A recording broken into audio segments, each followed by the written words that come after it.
Ja, Beziehungen prägen uns und unseren Alltag. Beziehungen können dazu führen, dass wir das Gefühl von Schmetterlingen im Bauch bekommen. Beziehungen können aber auch dazu führen, dass wir schlaflose Nächte haben, weil wir uns Sorgen machen. Beziehungen können uns vor Freude übersprudeln. Sie können aber auch Mitgefühl wecken oder Nährboden für Groll und Hass darstellen. Die Bibel ist ein Buch von Beziehung. Beziehung von Gott zu uns Menschen, Beziehung von Sippen und Völkern, aber auch Beziehung unter Familien. Und in so eine Familiengeschichte, wie wir eintauchen, in so eine Familiengeschichte, wie wir reingucken. Und wir sind mitten in der Predigtserie zum Josef. Der Josef wächst, das haben wir vor 2 Wochen gesehen, als Lieblingssohn in der Familie auf. Und er genießt gewisse Vorzüge in der Erziehung. Anders als seine Brüder muss er nicht auf dem Feld gehen, die Herde hüten, sondern darf beim Vater seinem Zelt bleiben. Und als wäre das nicht schon genug, bekommt er auch noch so einen Mantel geschenkt. Und wir haben gesehen, das hat bei den Brüdern Nährboden geschafft. Für Hass, für Eifersucht, für Neid. Und heute wollen wir uns angucken, wie das weitergegangen ist.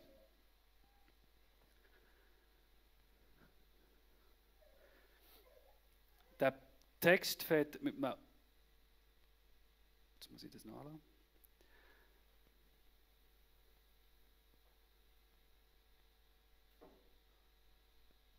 Kannst du mir den vorlesen? Der Text fängt mit einem Auftrag von Jakob an Josef an. Und wer denkt von dem, was wir bis jetzt gehört haben, der Josef sei vielleicht ein bisschen faul, der wird hier ein Besseres belehrt. Weil der Josef erklärt sich sofort mit dem Auftrag einverstanden und sagt, hier bin ich. Und das, obwohl er gewusst hat, dass der Auftrag nicht ein einfacher Auftrag ist. Natürlich ist er sich dem, der den Auftrag schlussendlich nach sich gezogen hat, nicht bewusst gewesen. Aber er hat gewusst, dass das kein einfacher Auftrag wird sein. Er hat gewusst, dass seine Brüder nicht gut auf ihn zu sprechen sind. Und dass er abseits von der Zelt vom Vater, abseits vom väterlichen Schutz, mit unfreundlichen Worten und feindseliger Stimmung konfrontiert wird werden. Aber von dieser Angst, von diesen Gedanken lesen wir hier nichts. Wo nämlich der Vater ihm den Auftrag gibt, komm, ich will dich zu den Brüdern senden. Da ist der Josef sofort bereit, den Auftrag anzunehmen. Und das beeindruckt mich am Josef. Und hat mich ehrlich gesagt auch ein bisschen ins Nachdenken gebracht. Weil so oft, wenn wir einen Auftrag bekommen, wenn Gott uns einen Auftrag gibt, legen wir doch den auf die Waage. Gucken, wie schwer, wie leicht ist der. Aber von dem lesen wir hier nichts. Der Josef hat nicht abgewägt, mache ich es nicht, kostet es mir zu viel oder ist es vertretbar. Nein, er hat gesagt, hier bin ich. Und das ist das, was ich mir wünsche, dass das auch bei uns im Vordergrund steht. Wenn Gott uns einen Auftrag gibt, dass wir nicht abschätzen, wie schwer, wie leicht ist der, sondern dass wir auch dann, genau wie der Josef, dürfen sagen, und hier bin ich. Und als der Josef schlussendlich nach Sichem ist gekommen, wo er ja der Vater hergeschickt hat, waren seine Brüder nicht mehr da gewesen. Und nicht wahr? Der Josef hätte jetzt denken, ich habe meinen Auftrag erfüllt. Mein Vater hat mich nach Sichem geschickt. Dort bin ich jetzt, also habe ich meinen Auftrag erfüllt und ich kann mich zurückgehen. Ist es nicht bei uns manchmal genauso, dass Gott uns vielleicht jemanden aufs Herz legt, wo wir wissen, wir sollten die Person mal besuchen. Aber irgendwie sträuben wir uns dagegen. Vielleicht, weil wir etwas in die Ordnung bringen sollten. Vielleicht, weil uns die Person nicht so sympathisch ist. Und wenn wir uns dann endlich aufmachen, an dieser Tür läuten, und es tut niemand auf, gehen wir mit einem erleichterten Herz um mich heim und sagen, wir haben den Auftrag erfüllt. Wir sind gegangen, wir haben Gott gefolgt, sind dorthin gegangen. Was kann ich dafür, wenn die Person nicht daheim ist? Und wir würden nicht daran denken, noch das zweites Mal zu gehen. Aber der Josef hat es anders gemacht. Er hat gewusst, nee, auch wenn mich mein Vater eigentlich nach Sichem geschickt hat, so ist es ihm nicht darum gegangen, dass ich auf Sichem gehe, sondern dass ich Brüder treffe. Und so hat er gewusst, ich muss mich weiter auf die Suche nach diesen Brüdern machen. Mein Auftrag ist noch nicht erledigt, nur weil ich in Sichem bin. Und darum ist mir der Josef mit seinem Gehorsam so ein Vorbild. Und ich wünsche mir, dass wir uns auch so einen Gehorsam dürfen aneignen, wenn es darum geht, Gottes Auftrag auszuführen. Wie reagieren aber die Brüder darauf, auf diesen Auftrag?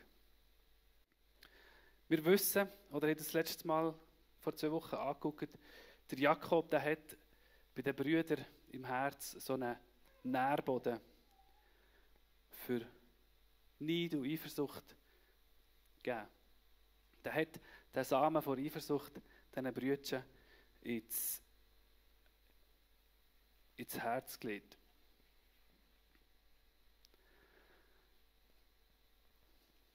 Und in dieser Geschichte von heute sehen wir, die Brüder haben voll auf dem Nährboden anfangen aufbauen. Eifersucht ist etwas sehr Zerstörerisches, weil es uns Sachen machen, die wir sonst niemals machen würden. Und beim Vorbereiten ist mir in den Sinn gekommen, dass bereits beim ersten Mord in der Menschheitsgeschichte ist Eifersucht das tragende Element gewesen. Der erste Mensch, der auf dieser Welt musste sterben, ist durch einen Brudermord umgebracht worden. Wo völlig aus dem Motiv von Eifersucht passiert ist. Es steht, denn es verdross kein, dass Gott Abels Opfer gnädig ansah und seines nicht. Und etliche Generationen später sitzen die Brüder von Josef an der Mittagssonne, machen Mittagspause und plötzlich sehen sie, dass da eine Person entgegenkommt. Und sofort wissen sie, diesen Schritt kennen wir. Den Mantel, den kennen wir. Das ist der Josef. Und sofort steigt die Wut, der Hass, die Eifersucht in ihrem Herz suchen. Und sie erinnern sich daran, wie wir das vorhin in diesem Film auch gesehen haben, was der Josef für Träume hatte. Sie erinnern sich daran, dass der Vater dem Josef den Mantel geschenkt hat.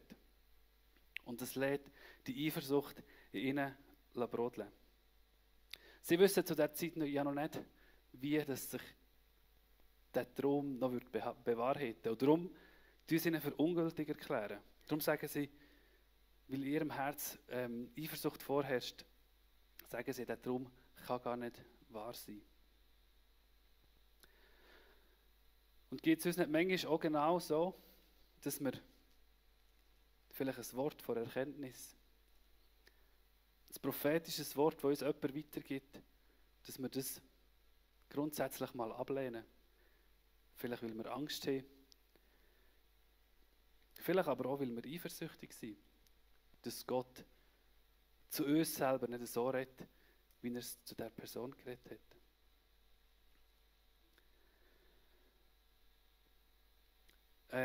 Das Zitat stammt vom österreichischen Schriftsteller Franz Grillparzer. Der hat gesagt, die Eifersucht ist eine Leidenschaft, die mit Eifer sucht, was Leidenschaft. Also nochmal, die Eifersucht ist eine Leidenschaft, die mit Eifer sucht, was Leiden schafft. Und genau das ist in dieser Geschichte passiert. Eifersucht hat bei diesen Brüdern in ihrem Herz Hass geweckt. Und der Hass ist es schlussendlich gewesen, wo ihr Herz ausgefüllt hat. Und sie gewusst, die Gelegenheit, die sich uns heute bietet, die ist einmalig. Wir sind weit weg von Vaters Zelt. Weit und breit ist niemand, der das Ganze sieht. Endlich können wir den unbequemen Mahner, den Lieblingssohn, der uns schon lange ein Dorn im Auge ist, endlich können wir den mit ihm mal aus dem Weg schaffen.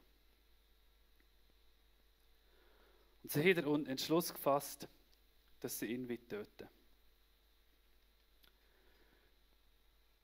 Es ist relativ schnell gegangen, auch wie in diesem Filmausschnitt vorhin. Sie haben nicht viel Wort gebraucht und es war für sie klar gewesen, wie das vonstatten soll gehen. Weil sie gewusst, wenn wir dann weiterziehen, selbst als sie sich dann entschieden haben, okay, wir werfen ihn nur in die Grube und bringen ihn nicht direkt um, haben sie gewusst, wenn wir mit unserer Herde weiterziehen, das Rufen von Josef, das wird niemand hören. Was für einen Plan.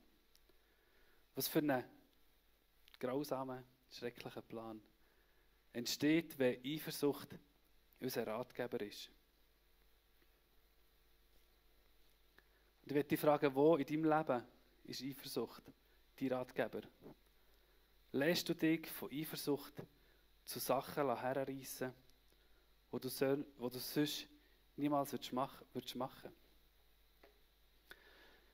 Als ich mich mit dieser Geschichte befasst habe, hat es mich erschreckt, zu was dass die Brüder fähig sind. Weil der Hass, der ist ja nicht mit ihnen in ihr Herz gekommen. Sondern es war etwas, das länger hat gedeiht, das länger gewachsen ist. Schon länger haben sie den Unmut gegenüber ihren Brüdern im Herz gehabt. Die Eifersucht, die sie beherrscht hat. Und ja, ich habe vor 2 Wochen gesehen, der Jakob hat den Samen in ihr Herz gelegt. Aber ich glaube, es wäre viel zu einfach jetzt dem Jakob alle Schuld in die Schuhe schieben. Sondern die Brüder haben den Samen bewahrt. Sie haben ihn gehegt und gepflegt. Sie haben ihm immer wieder Wasser gegeben. Durch das, dass sie sich gegenseitig gesehen haben, hast du gesehen, was der Josef von mir gemacht hat. Hast du ihm seinen Mantel gesehen? Und so haben sie dem Samen vor Eifersucht ging um mich Wasser gegeben. Sie haben selber dazu beigetragen, dass der Samen gedeiht, dass dort die Wurzeln vor Eifersucht nicht ausgerissen wird.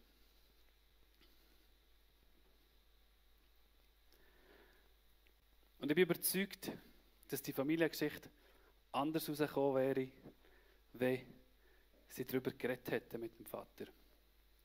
Es ist mir völlig bewusst, dass das eine andere Zeit war, dass dort das Verhältnis Vater zu Kind anders aussieht, als es heute tut.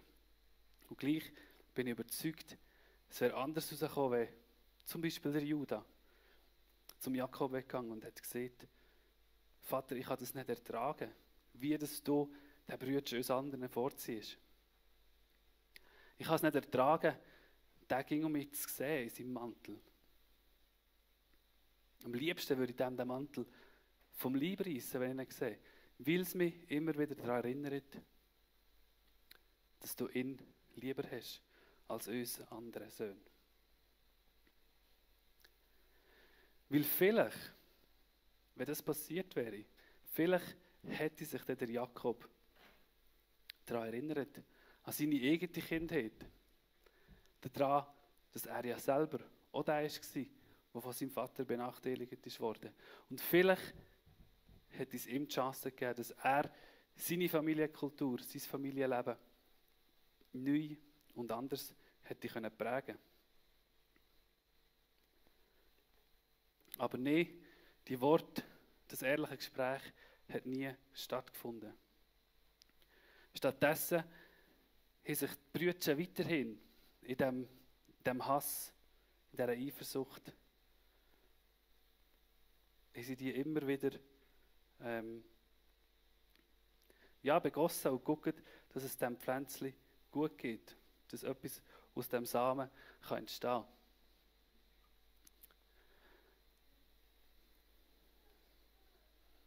Den Nährboden, den Samen von Eifersucht, haben sie gehegt und gepflegt.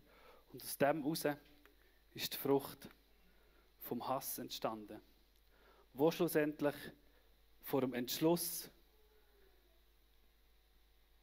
den Bruder umzubringen, nicht mehr zurückgeschreckt ist. Getrieben von Eifersucht haben sie den Entschluss gefasst, den Bruder umzubringen.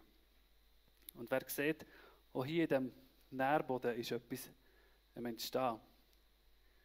Weil sie dieser Eifersucht, weil sie die gehegt und gepflegt haben, hat daraus Pflanzen können entstehen. Hoffnungsvoll wird sie noch ein bisschen grösser mit der Zeit. Genau. Jemand hat sich widersetzt dem Ganzen. Der Ruben.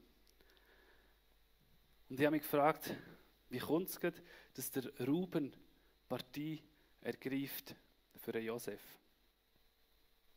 Und ich glaube, für das müssen wir auch einen Schritt zurück machen. Es ist nämlich noch nicht lange her gewesen, da hat der Ruben sich selber schwer an seinem Vater versündigt.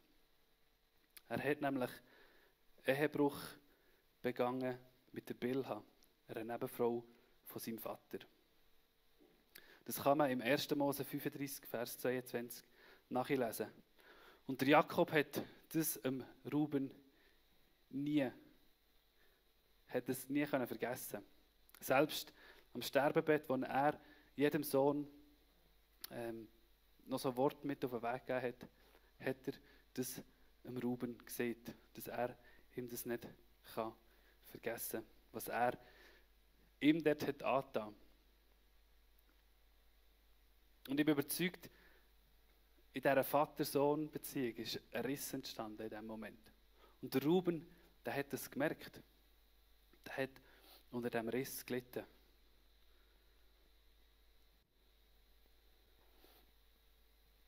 Und ich bin fest davon überzeugt, er hat darum gewusst, was er für einen Kummer seinem Vater hat angetan. Und er hat gewusst, wenn wir jetzt nochmal uns, ich habe mich dann von meiner Leidenschaft getrieben und habe einen Riss gemacht zwischen mir und meinem Vater. Und wenn wir uns jetzt als Brüder von diesen Emotionen treiben, dann entsteht dort nochmal ein Riss und wir bringen noch viel grösseren Kummer über unseren Vater.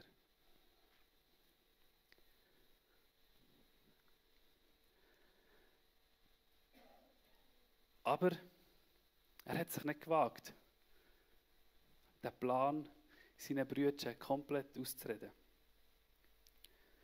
Zu gross war die Furcht. Was werden sie sagen?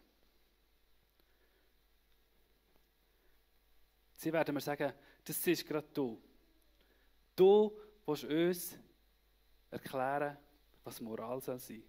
Du willst uns weismachen, wir sollen dem Vater keinen Kummer antun. Hey, guck doch zuerst mal vor deine eigene Haustür. Und die Sünde, die der Ruben dann begangen hat, die hat ihm in diesem Moment das Maul verschlossen und den Mut genommen. Stattdessen hat er versucht, mit einer List seinen Plan, den Josef zu retten, näher zu kommen. Er hat dann gesagt, komm, wir wollen uns nicht selber am eigenen Bruder versündigen oder das Blut vergießen. Bringt ihn nicht um, sondern werft ihn einfach in die Grube. Und seine Brüder haben gefunden, mal, das ist eigentlich noch eine clevere Idee, dann können wir dort den Hungertod sterben und wir müssen nicht selber Hand anlegen. Und so haben sie sich umstimmen. Und der Ruben hat ja eigentlich zum Ziel gehabt, dass wenn sie weiterziehen, dass er den Josef kann befreien kann.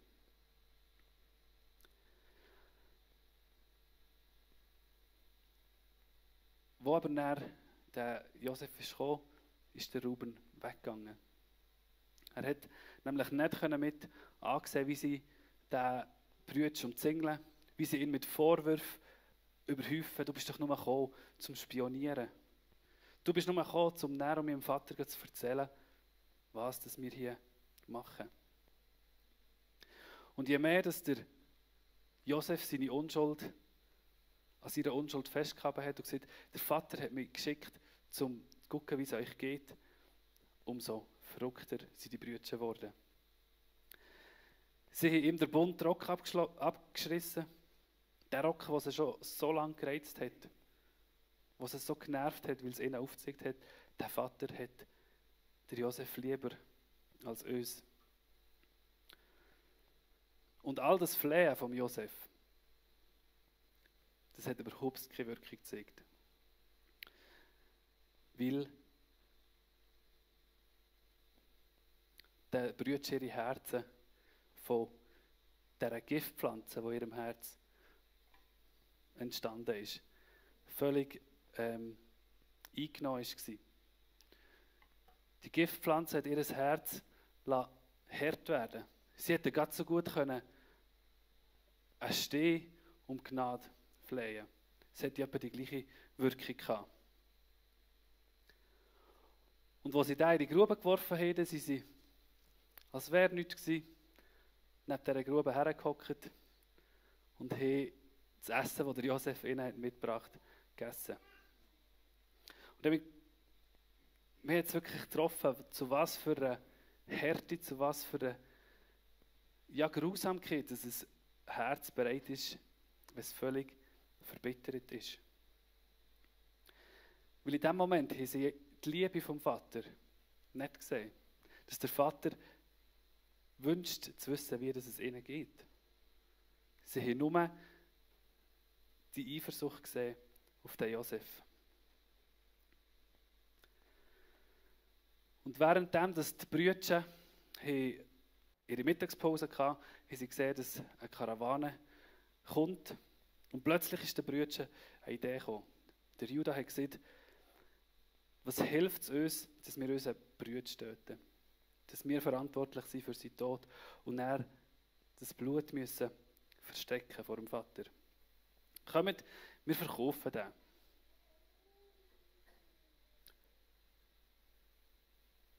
Dann haben sie auch noch etwas davon gehabt. Und der Vorschlag hat sofort auf Zustimmung gestoßen. Und so sind die Brüder zu dieser Grube, haben Josef hochgeholt. Und ich kann mir vorstellen, der Josef hat wahrscheinlich schon gedacht, zum Glück, sie haben nur einen blöden Spass mit mir gemacht. Jetzt nehmen sie mich doch aus der Grube. Und wie gross hat sein Entsetzen müssen sein, wo er realisiert hat, was die Brüder jetzt für einen Plan haben. Die Karawane ist gekommen, der Handel ist wahrscheinlich sehr schnell abgeschlossen gewesen. Und die Brüder haben ihr Sündengeld eingestrichen. Und der Josef ist in dieser Reihe von anderen Sklaven, wo er ist angebunden war, nach Ägypten losgelaufen.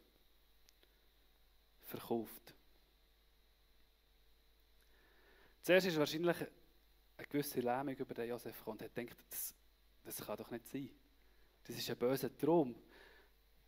Erst noch bin ich Sohn von einem freien Mann gewesen und jetzt ein Sklave. Ist das wirklich die Wirklichkeit? Und ich glaube, in diesem Moment war es so entscheidend gewesen, dass der Josef bereits eine innige Beziehung zu seinem Gott hatte. Ich kann mir nicht vorstellen, was aus dem jungen Mann wäre geworden, wenn er nicht bereits dann die innige Beziehung zu dem Gott gehabt hätte, wenn er nicht dort hätte Halt gehabt. Und so möchte ich dich fragen, hast du ebenfalls so eine innige Beziehung, die dir Halt gibt, auch wenn die Umstände, wenn ringsherum alles zusammenbricht. Der Josef hat in dem Moment alles, was er bis jetzt kennt hat, verloren. Das, was ihm ist geblieben, ist der Halt an dem Gott. Aber es hat gelangt. Es war das, was ihn durchgetragen hat. Wir lesen dann weiter, was die Brüder gemacht haben. Der Jakob daheim ist wahrscheinlich langsam unruhig geworden, weil er hat ja gewusst, wie lange das der Sohn hat. Zudem hat er ja auch nur gerechnet, dass er bis Sichem muss und um ihn zurück und hat sich wahrscheinlich gefragt, wo ist der Sohn? Der müsste doch das längste um ihn zurück sein. Und dann hat er einen Mann in der Ferne gesehen und hat gedacht, mal, das ist nicht. Und je näher dass der Mann ist gekommen, hat er realisiert, das ist nicht der Josef, sondern das ist einer von meinen Knechten. Und der Knecht ist gekommen, hat einen Mantel vorgezogen, einen Rock vorgezogen und er sieht, deine Söhne senden mich und lassen dir sagen, diesen haben wir gefunden. Siehe, ob es deines Sohnes Rock sei oder nicht. Der Josef hat nur einen Blick gebraucht.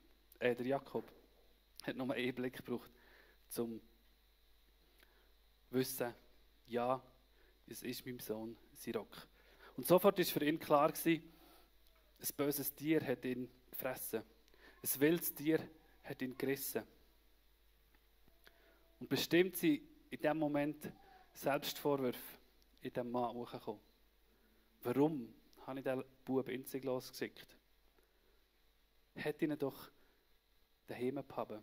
Oder hätte ich ihm einen Knecht mitgegeben als Schutz?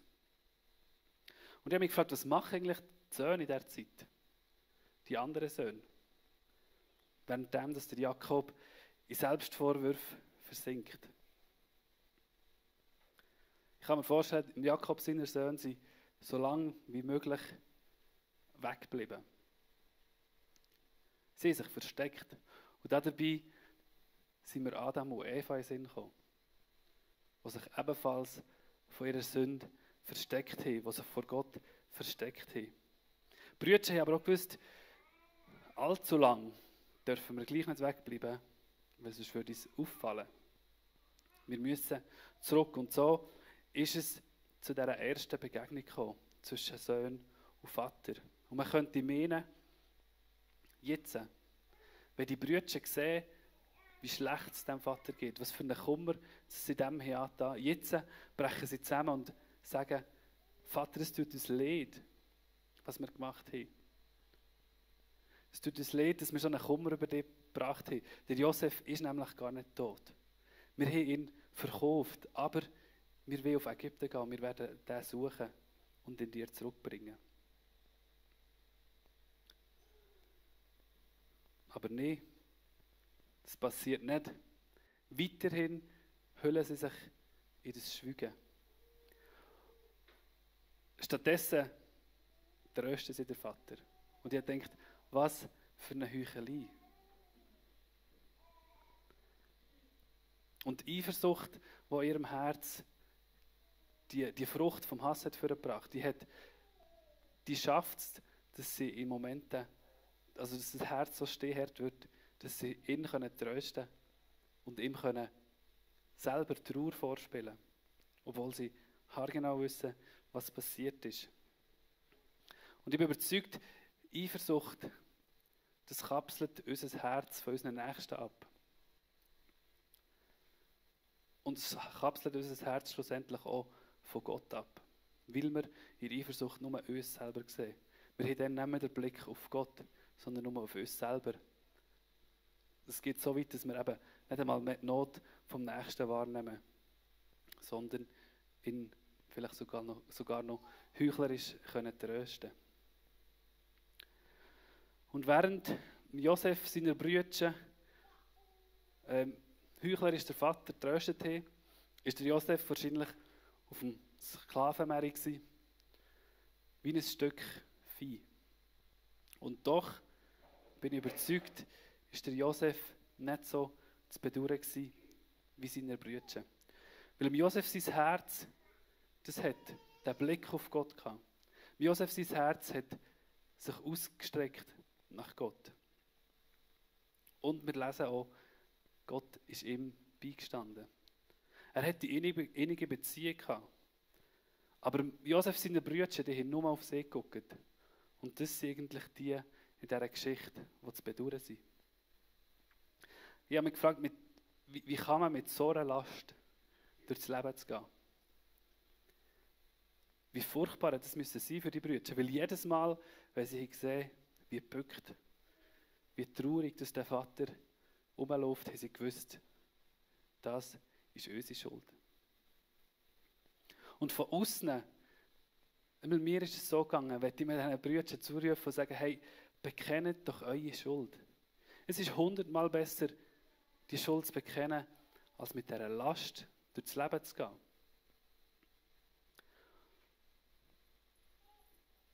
Aber es kommt kein Wort über ihre Lippen, sondern sie hüllen sich in das Schweigen und entscheiden sich lieber für einen Weg, das alles mit sich zu nehmen. Und ich bin überzeugt, wir betrügen uns selber, wenn wir uns in das Schweigen hüllen. Weil die Bibel verheißt uns, dass selbst wenn unsere Sünde blutrot ist, soll sie schneeweiß werden. Und das ist eine Verheißung, die wir festhalten dürfen. Und manchmal geht es uns doch genau wie diesen Brüdern. Eine gewisse Last liegt vielleicht auf unserem Herz. Es ist etwas in unserem Leben passiert, wo vielleicht auch der Samen von Eifersucht in unser Herz hat kommen. Und wenn du merkst, es ist bei dir so, dann werde ich dir sagen, mach nicht den gleichen Fehler, wie die Brüder gemacht haben. Selbst wenn die Pflanze schon angefangen zu gedeihen, es ist nie zu spät, die Pflanze auszuschreissen. Bring das in die Ordnung. Red mit jemandem darüber. Ich habe das schon so oft erlebt in meinem Leben, dass, wenn ich mit jemandem geredet habe, das hat meinem Herz um Luft gegeben, zum Schnaufen. Und es hat wie Heilung und Frieden passieren. Wenn wir das Herz abkapseln, dann passiert genau das, dass immer wie mehr die Frucht vom Hass in uns wächst. Und ich bin überzeugt, wenn wir Sachen ans Licht bringen, wenn wir eben die Wurzeln ausschreissen, dann können wir sehr viel Leid und Schmerz dadurch verhindern. Weil, würden wir jetzt den Vergleich anstellen, an diesem Punkt der Geschichte, wem es besser geht, ob dem Josef, auf dem Sklavenmerit oder den Brüdern daheim, bin ich überzeugt, es wäre nicht so schwierig, die Frage zu beantworten. Die Brüder, die haben sich schlussendlich 22 Jahre mit dieser Last sind die durchs Leben gegangen und haben sich in das Schweigen gehüllt. Aber der Josef hat trotz allem seinen Blick auf Gott gerichtet und ist durch das ein glückseliger Mann gewesen. Das ist das, was wir nämlich in den nächsten Predigten noch werden sehen. Amen.